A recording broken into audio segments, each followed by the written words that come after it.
தமிழ் மக்களே வணக்கம். The commander of the Islamic revolutionary guards corps அதனுடைய குட்ஸ் ஃபோர்ஸினுடைய பிரிகேடியர் ஜெனரல் இஸ்மாயில் கியானி இறைவனடி சேர்ந்தார் என்பதை மிகுந்த வருத்தத்தோடு தெரிவித்துக் கொள்கிறோம். 4ஆம் தேதி அயத்துல்லா தாத்தா கூட்டின எழுப்புதல் கூட்டத்துக்கு கூட மனுஷன் எந்திரிச்சு வரலைன்னா என்ன அர்த்தம்? அதுக்கெல்லாம் கோமினி வருத்தப்படவே இல்லை. பிராய்லர் கோழிகளாக பிறந்துட்டாலே ஒரு நாள் சாகத்தானே வேணும். அதுக்கெல்லாம் கவலைப்பட்டுக்கிட்டு இருக்க முடியுமா?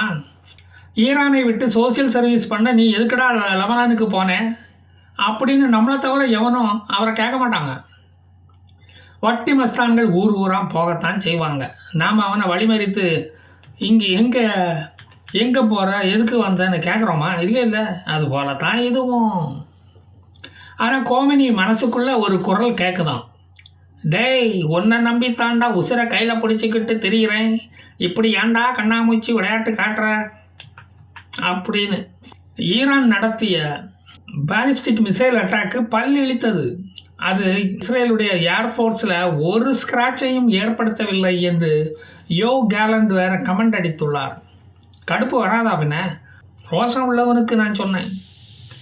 இஸ்மாயில் கியானியை பற்றி ஈரானிய செய்தி நிறுவனமான இர்னாவிடம் கேட்டால், நாங்களே இஸ்ரேல் குண்டு வீச்சுக்கு பயந்து செய்தி சேகரிக்க அங்கே போகிறதே இல்லை, எங்ககிட்ட வந்து கேட்டால் எப்படிங்க, ராய்ட்டர்கிட்ட போய் கேளுங்க அப்படின்னு பதில் வருது.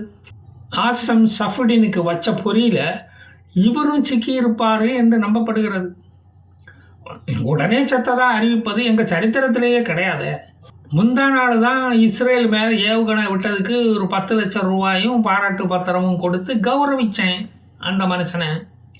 துட்டை பார்த்ததும் அதை எடுத்துகிட்டு வழக்கம் போல் லெபனானுக்கு ஓடி போயிட்டார் போல இருக்குது செலவழிக்கிறதுக்கு.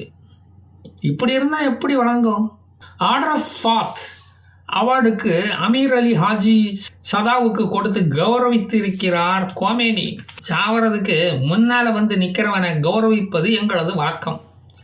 அந்த பரிசு ஹானர் ஆஃப் ப்ராமிஸ் ஆபரேஷனை நடத்தினதுக்கு என்று தனது வெப்சைட்டில் போட்டிருக்கிறாரு கோமேனி. என்ன மாதிரியே இஸ்மாயில் கியானியும் ஏதாவது ஒரு பதுங்கு குழியில் தான் படுத்து கிடப்பார், ஒன்றும் கவலைப்படாதீங்க அப்படின்னு சுற்றி இருக்கிறவங்கள்ட்ட சொன்னாராம்.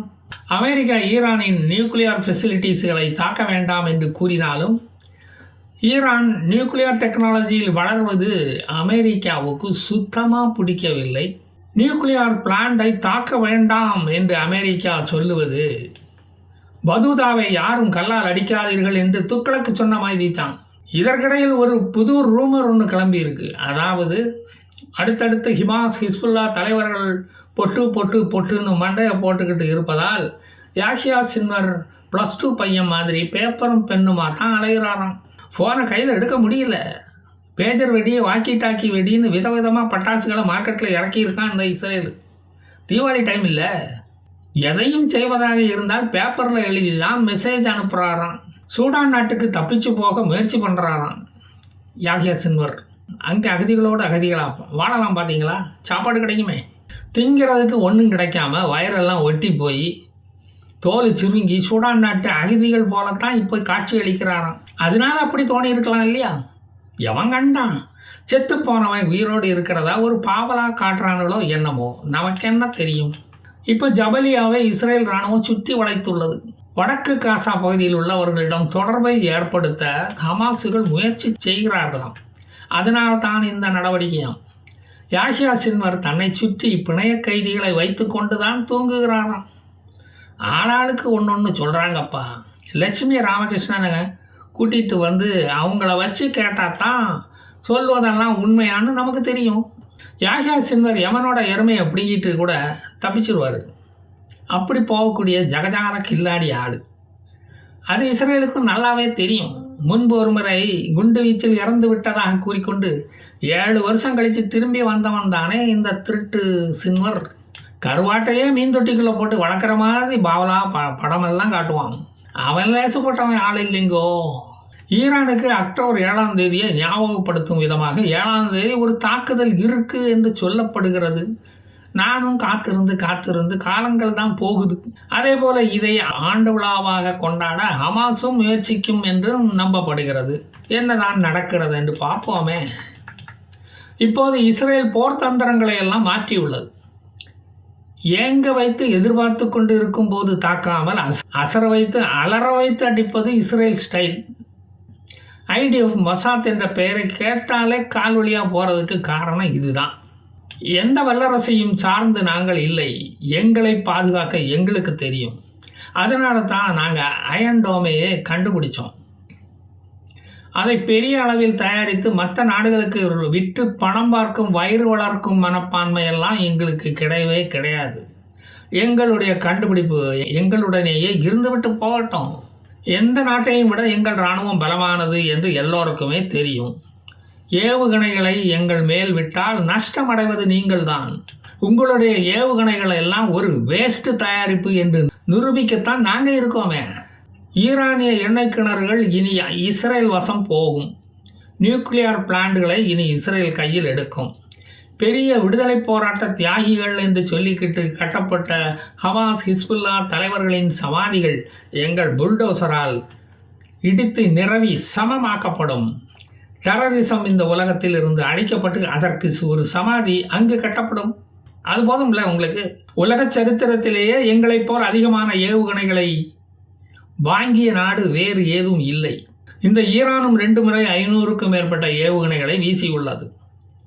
அவர்களின் கூலிப்படையான ஹமாஸ் ஹிஸ்புல்லா இதுவரை 25,000க்கும் மேற்பட்ட ஏவுகணைகளை கடந்த 10 ஆண்டுகளாக எங்கள் மேல் வீசியுள்ளது. யூத இனப்படுகொலையை நடத்த துணிந்தவர்கள் அழிந்து போனதுதான் இதுவரையில் நாங்கள் எழுதிய சரித்திரம். யூதர்கள் வாழ்வதில் உங்களுக்கு என்ன கண் உறுத்தல்?